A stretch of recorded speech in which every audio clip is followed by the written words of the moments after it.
The language is that I've been saying in the past episode that I've been passing across, that simple messaging of participation is one that we're still saying today. And that message is, how can we get young people to participate and vote, not only vote, to vote correctly and to vote deliberately in the Ondo elections?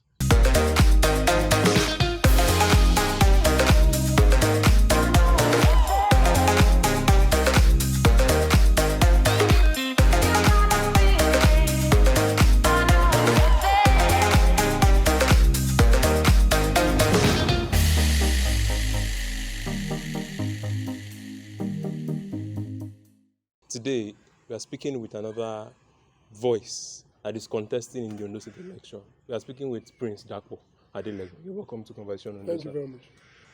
My name is Akile Olajide, and you're welcome to another episode. If you've seen a couple of our you've seen our videos online, and you think that this is giving you value, share with your friends, and let us spread this message as loud as possible. So let's get this conversation started, sir. Let's get a brief into your backstory. What is your background? Where are you coming from? What is your backstory, sir? Well, it's difficult to speak to the essence of my background in a short conversation of this nature. So I will encourage you to investigate. Maybe Google. I may be able to say a lot. But suffice to say that I am Prince Dapo Adelegan, bona fide son of Ondo State. My paternal pedigree is from Owo, Ijebu, and my maternal is from Akoko, Ojoajoa to be specific. Grew up in Lagos, but came into Ondo State when my mother retired from the University of Lagos in 1980, and settled in Akure. That was a major. So I spent the latter part of my A levels in Ondo and Karen, the first school of Arts and Science Ondo and the Ondo State College of Arts and Science, and then went to University of Law, read English in preparation to read law in Unilag. But while I was serving in Lagos, I stumbled on an idea, and it became massive, and led to the discovery of what's known as the Lekki Peninsula. And so I've been self-employed for 33 years, and to God be the glory. Every other thing I've done in the entertainment industry, in the advertising industry, in trade promotion and country branding, the Lord has blessed it for me. And so I feel that after 33 years of economic and business exertion, it's time for me to contribute my little quota to the development of the industry. And that is why I'm in this. Okay, so that said, you originally started that ambition in the All Progressives Congress. What were the issues around that, and why are you in the ADC today? Well, as a new entrant into the political firmament of Ondo State, the APC provided a platform at that time, and I was part of the Unity Forum, though a late member, but I was gladly embraced, and I went through all the motions, all the meetings, all the selection process, until a point where a result was released that was contrary to our expectation, and I think I was very vocal in denouncing that pronouncement. There were efforts at reconciliation, but at some point there was an aggregated belief that we should fight for direct primaries that will allow us to all have a democratic playing field for all the 11 or 12 constituents with the governor. But when the powers that be chose indirect primaries, it was clear that they had given the knife and the yam to the governor, and that anybody that was serious about getting on the ballot must find an alternative platform. The African Democratic Congress was set up in 2006, but in 2015 was adopted by Joe Obasanjo and some leaders of Nigeria as the third force. And in Ondo State, it's caught like wildfire, and has membership across the 10 local governments, even has produced an image in Ondo East, Ondo West. So the party was a good platform for us because of similarity in ideology of social welfareism, and we are grateful that the party granted us the ticket of the party to become the ADC gubernatorial candidate for Ondo 2020. So there was ADC had a previous candidate. What hurdles did you have to face to get that the party candidacy? Well, there were a lot of people that were interested in being the candidate, but the candidate does not emerge on the primaries of a party, and at the primaries, every other tendency stepped down for us, and we were given an affirmation. So it was the only primary that there were no contestants. The contestants had withdrawn before the primaries, and we were just affirmed by the delegates and the national leaders of the party. So that said, as much as the issues surrounding these elections or the candidates, when you say want to measure the type of candidacy that we have, you are easily the most accomplished of the candidates that we have in terms of business acumen and level of technocratic excellence that you've achieved over the years. And why are you doing this at all, and why now? Look, it is, people talk about politics as something that is dirty, terrible, but I do not agree. I think politics is a very noble profession. It is the only platform that can allow you to serve as many people as possible. As an individual, you're a member of the September Club, and at least about 20 to 30 entrepreneurs have been mentored by me for the last 5 years in Akure, and they have become big through my mentorship and through my support and advisory at no cost to them. Now, that is the extent of my own personal capacity. Now, imagine if you are a governor and you have the instrumentality of government, you have the resource of government. That means I can do that for 1 million entrepreneurs, can't I? I can, as a governor. But as an individual, I'm struggling to even manage 30. MKO Abiola has a statement around that So same context. the reality is that governance is the biggest platform to affect the lives of as many people as possible. I'm passionate about Ondo State. I'm passionate about the economic possibility. I'm passionate about youth. I'm passionate about entrepreneurship because I glorify God that I've never had to apply for a job. And at 25, I was already made, quote and unquote, national recognition, fame, prosperity, and the rest of it. So I want to make every 25-year-old in Ondo State as prosperous as I am. How can I do it within my own limited capacity, except I have the instrumentality and the resources of governance? Why now? Because, look, in 2012, I had confirmation in the spirit that I was already a governor. I dreamt of a Thanksgiving service as a governor. And I'm not one to do anything without direction of the Holy Spirit, because I have nothing else, but I cherish my relationship with the Holy Spirit for guidance. The Bible says, those whom the Spirit of God directs are called the children of God. So I crave it, I pray it, I work at it. So I didn't come out in 2012. I didn't come out in 2015, even though in 2015 there was a lot of pressure for me to come out. But I also had the appointment as the President Chairman of Council of Nigerian British Chamber. And as the biggest chamber in the country, I thought I should take that. The lessons I will learn from that, maybe one day, to be useful to Ondo State. And now I've finished, and I'm available now. And really, my concern is really the economy. It's as simple as that. Because once we can solve our economy, everything else, good roads, employment, security, good hospitals. I was telling somebody that if Nestle set up a factory in Ore with about 1,000 staff, immediately I know about at least 5 major hospitals in Lagos that will come and develop their hospitals in Ondo State. Because they know that they will not be able to offer medical service to Nestle in Lagos. They must come and put their hospitals there. There are schools that will quickly come and set up primary and secondary school here. So if you do not have industries, everything eludes you. So, and to bring in industry into an environment, they want to first of all see that the optics and the noise coming out from that state is positive. The noise they hear from Ondo State is that we are politically volatile. Yesterday, the Prince of Owo and the gubernatorial candidate was going to meet his people, his supporters. Another political group sent thugs and they killed and macheted people. What for? Who is going to bring money into that environment? Nobody. The news from Ondo State, thunder striking, the governor telling him to throw oil on somebody's white clothes, the deputy governor fighting, the secretary of government resigning, accusing the governor coming back. That is not the kind of narrative that investors want to hear. If that is happening at the toppest level of governance, imagine what will be happening in the garages and on the streets. So we will change that narrative. We want the world to hear that Ondo is open for business. That's what we need. So that our economic opportunities in the north, the marble, the granite, we can get mining organizations there, even propose another cement factory in Akoko. Abi? It's not Kogi alone that should have a cement factory. Have our own Sunshine Cement. Put a brewery in Akure, call it Sunshine Beer. I know you guys quaff a lot of beer. So we will know that within 2 years, that investment will yield its return.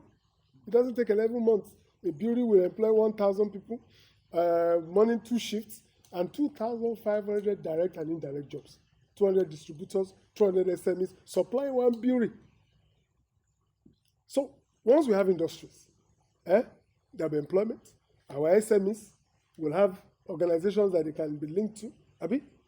A lot of capacity will come into our state, following the industry and following the money, and our life will be better. So everything we want to do, social welfare, buses on the streets, good hospitals, incentive for our old people, can only come from taxes that is being paid by these industries. Abi? And we have everything. Even our geography. Look at Ore. Almost 10 million naira worth of containers from Lagos passes through Ore to the southeast every month. What do they do in Ore? They stop, eat pounded yam, eat bushmeat, drink trophy, not sunshine beer, take banana, go to toilet, buy petrol, and they leave Ore. So your core mission is industrialization. So one thing that directly ties to that is skill and capacity, and education is the bedrock that builds that. How would your administration respond to that? Well, one of the key pillars of our economic transformation is the transformation of our educational sector.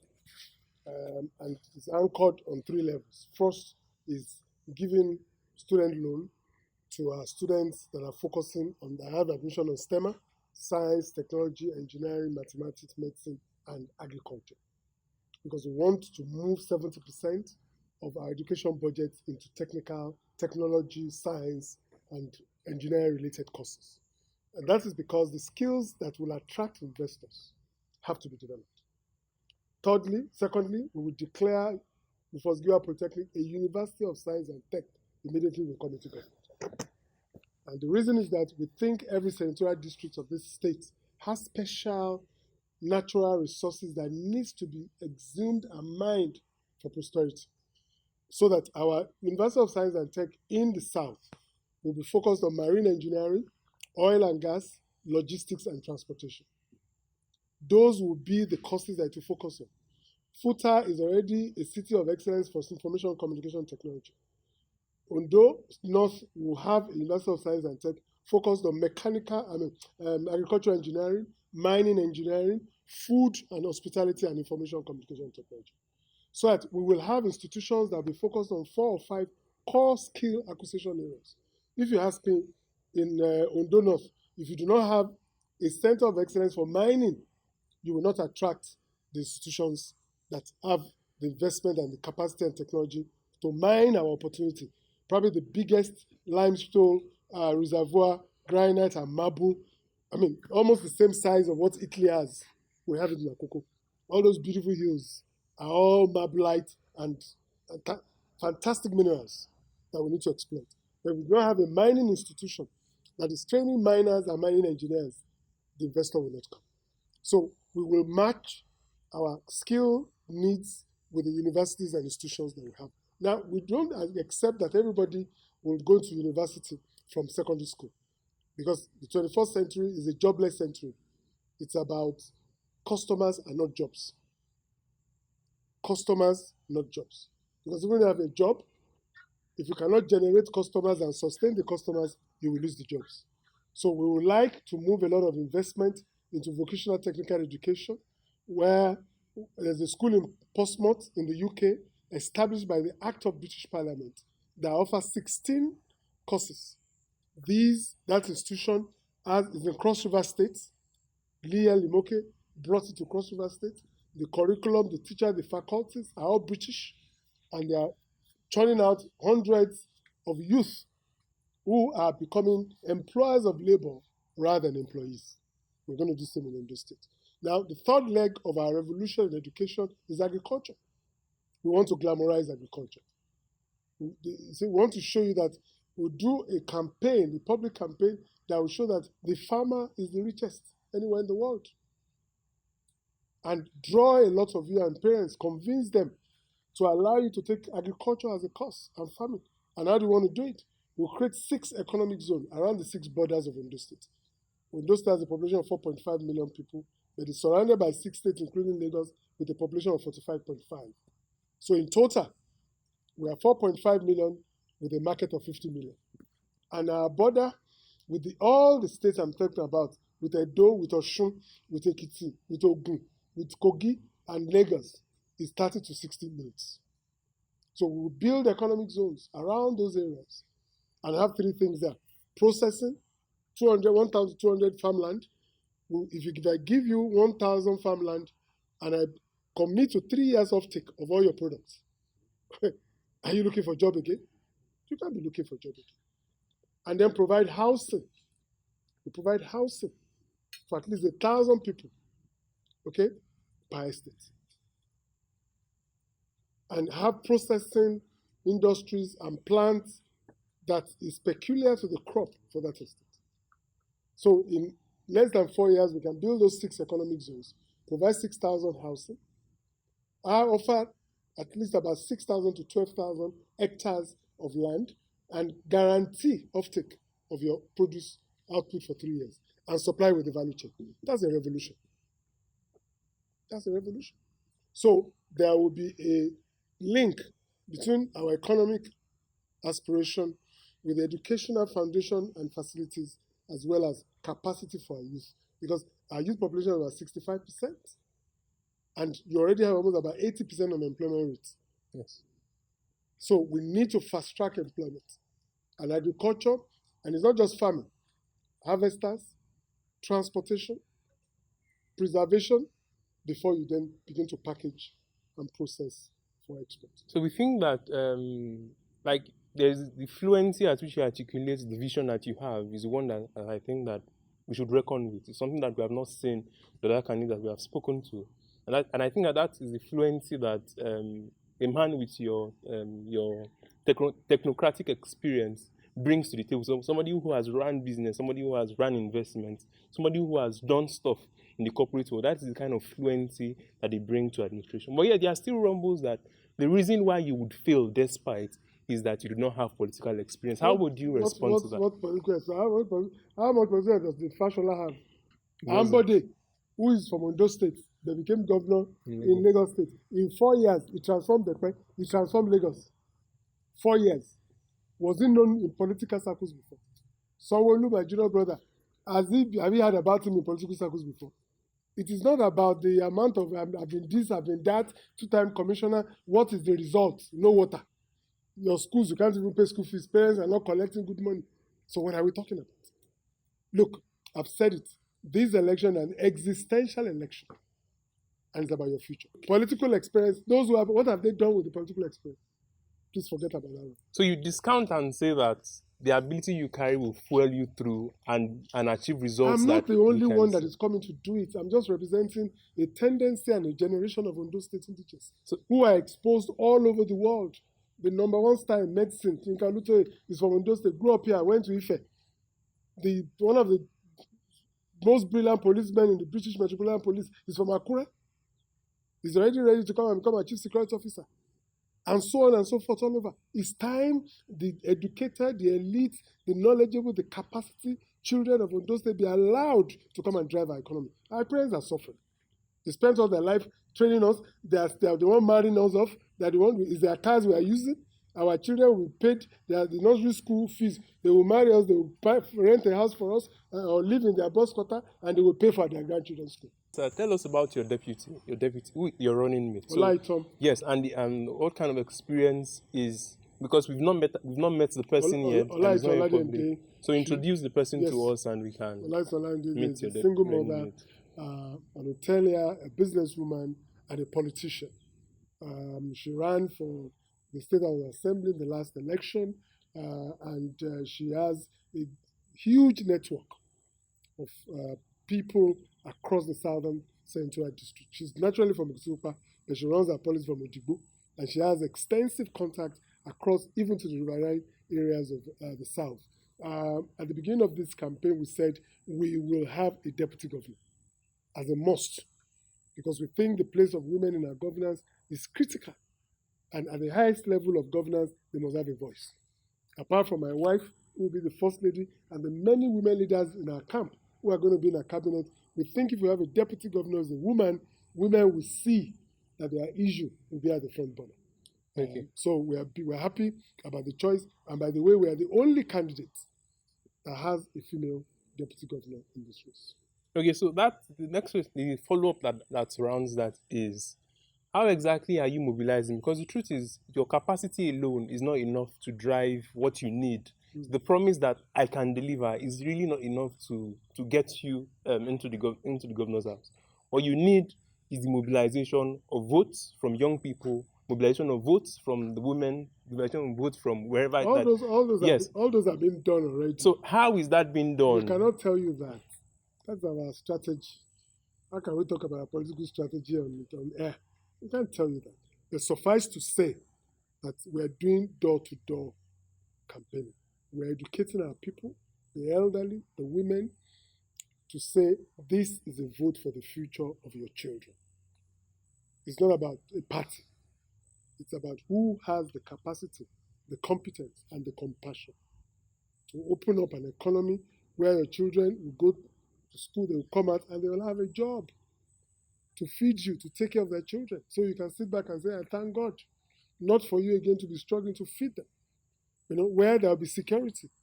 If youths are looking for women to use as sacrifice, that is the reflection of the absence of an economy. The women are not safe. So, and they're hearing. And you also, as youth, should also go out and convince your parents and friends that this is about our future and this is where we're going. The choice is ultimately that of the Ondo State people. Okay, so there is something about your slogan that is very catchy. It is vote for the future. So let's assume that the future is in 4 years, and you are done with that 4 years, and you get in and you get voted in, and you finish that 4 years. What would be 3 things that would have stood out, that will be standing after you finish 4 years? The first thing is that Ondo will have gone global.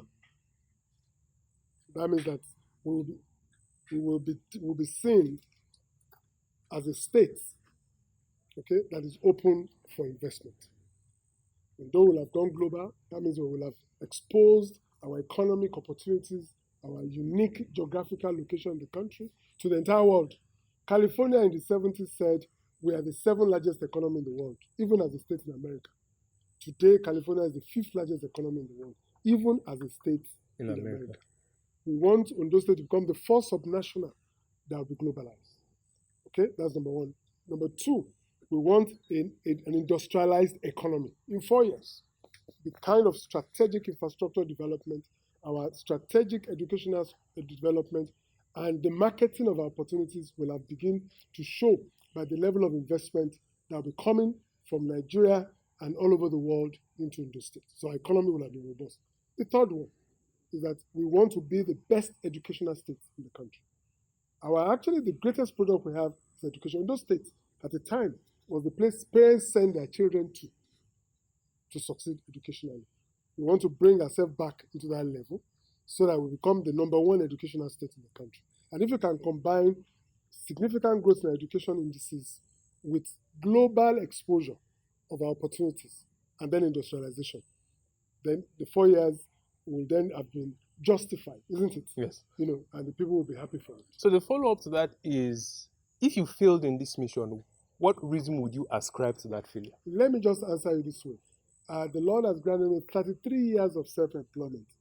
I'm asking for another 33 years of political life. So I'm in this till death do us part. I'm not leaving this town. This is where I am. If I die, they will bury me in this town. But as long as I have breath, Ondo State will become the biggest economy in the country. And that is the kind of reassurance that we are looking forward to into the future. We appreciate you for your time on Convention Ondo. What kind of support as we close, what kind of support is fueling your campaign and is fueling your vision? So support in terms of how much support from the grassroots, how much support in terms of funding and all that. Well, is like fueling. I said, it's Yes. difficult to share your strategy and your strength on air. But I'd like to say this to every youth that's listening to me. This election is not about Dapo Adelegan. It's not about ADC. It's not about APC. It's not about PDP. It's about your future. You have a once-in-a-lifetime opportunity to install a government of your own. Yes, a government that speaks your language, that is 21st century compliant, that understands technology, that understands economic transformation. With the COVID-19, the global economy is already challenged. Our industrial capacity has been hit by 74%. Our currency is sliding, petrol price is going up. There are worse days ahead. And if you don't vote right, go out and canvass and protect your votes. You may end up with the same thing for another 4 years. So I wish you all the best of luck. That message is clear. It couldn't have been any clearer. With us today is Prince Dapo Adelegan, a businessman of repute and has marked his prints in the sands of business and history. And he's saying that we should give him a voice and give him a chance in those elections. We wish you all the best in that journey, sir. Thank you very much. This is Conversation Ondo. My name is Akinle Olajide. Subscribe and share our content with your friends. That's all we can take on this episode. We'll see you in the next one. Bye.